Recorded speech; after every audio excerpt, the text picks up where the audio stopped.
Hi, my name's Steve Kerrigan. I'm the Executive Director of the Gallagher Bluedorn, and I'm here with my colleague, Blake Argertsinger, to share our excitement about some shows that are coming to the Gallagher Bluedorn as part of our new season. And today we're going to talk about Broadway. Now, Broadway is one of the core elements of our Gallagher Bluedorn season, probably one of the most popular elements. And so every year we send folks to New York to scour shows and test market and try different kinds of performances that are new on Broadway or even that have been on Broadway for a while. And so we're really excited to bring the roster this year to you. And we're going to start off with a new thing, which is a collaboration. It's a collaboration with our own School of Music and our theater department.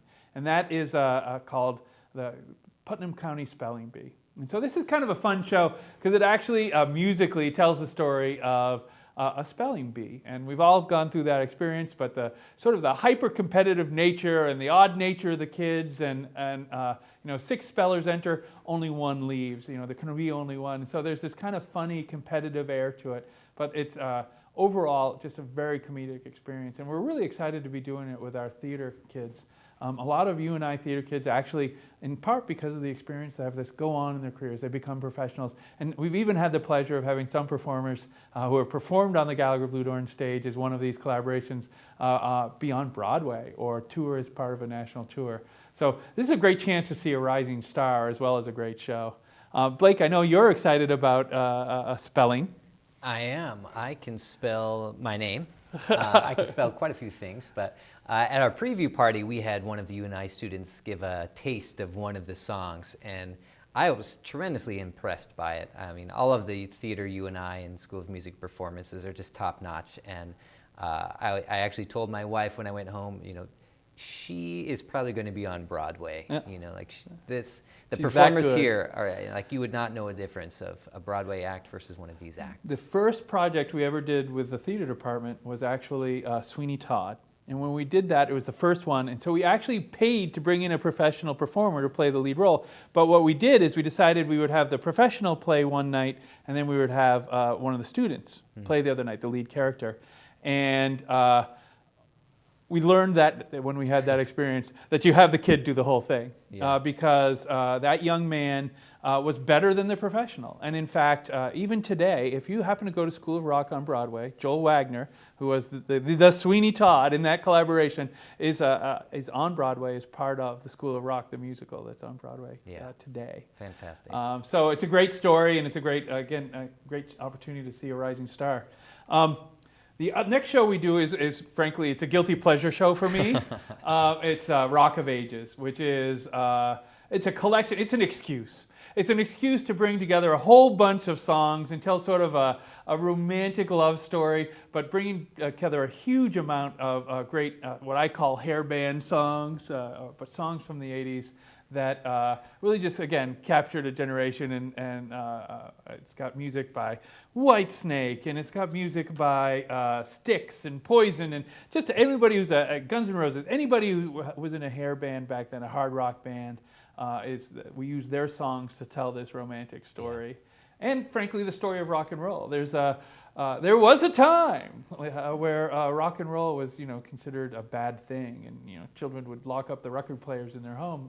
Parents would lock up the record players in their homes so their children couldn't be led astray. And this tells a little bit of that story. It all seems a little more innocent now, but it's a great night of songs. Again, the words to every single one of them. Yeah.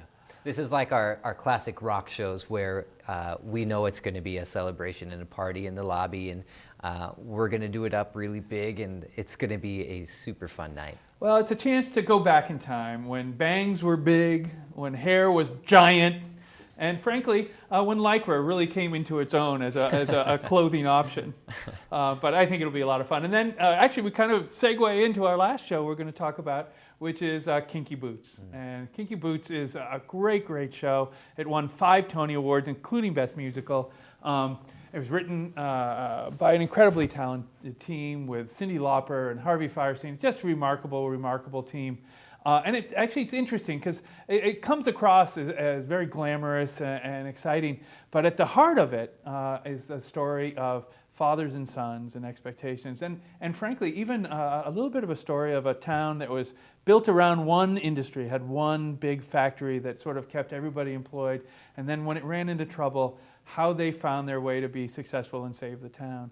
But I keep, every time I watch it, I'm always struck by the underlying themes. Though it's delightful, I mean, it is a spectacle, and the costumes and the stories and the songs are really quite remarkable.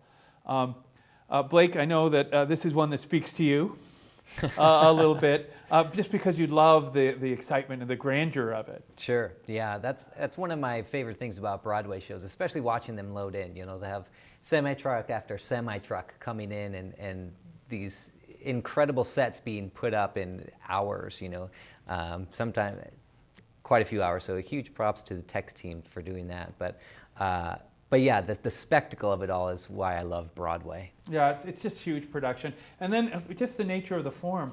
I mean, they have a full band playing live. They have live musicians. So much needs to be coordinated. It's such a big show that it's kind of fun to watch. Yeah.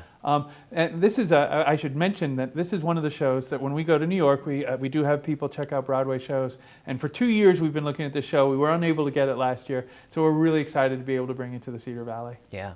And these shows will be, of course, on our 1819 Artist Series, which will go on sale to the public on June 8th. But there are opportunities to order early. This is one of those shows, or all three of these shows are ones that we anticipate selling out. So if you want to get the seats that you most want to experience the show with, you know, we would encourage you joining the Friends of the Gallagher Bluedorn. Right. The Friends of the Gallagher Bluedorn are really important to us. The Friends of the Gallagher Bluedorn are the group that funds our children's programming that brings 35 to 40,000 kids a year to the Gallagher Bluedorn. We're hoping to boost that up to 45 actually this coming year. They also are the folks who frankly underwrite tickets. One of the reasons we're able to keep tickets affordable is because of that Friends support. And so by joining Friends, you become part of something bigger than yourself, and you get a few benefits. And one of those benefits is early ticket ordering. So if you really want to have great seats for Rock of Ages, or if you really want to have seats for Kinky Boots or Spelling Bee, join Friends, and you'll be doing a good deed, and you'll also get access to the tickets you want for a show that you're going to want to talk about for the rest of your life. Yep, and so you can buy tickets online, as we mentioned, or stop by any one of our Unitix box office locations at the Gallagher Bluedorn or the McLeod Center. You can also order tickets by phone at 273-7469. We're really excited about Broadway. We probably bring more people in to see Broadway than any other genre that we present, and we want you to be one of those people. So I'd like to thank you for taking a few minutes to listen to us today, and we'll see you at the show.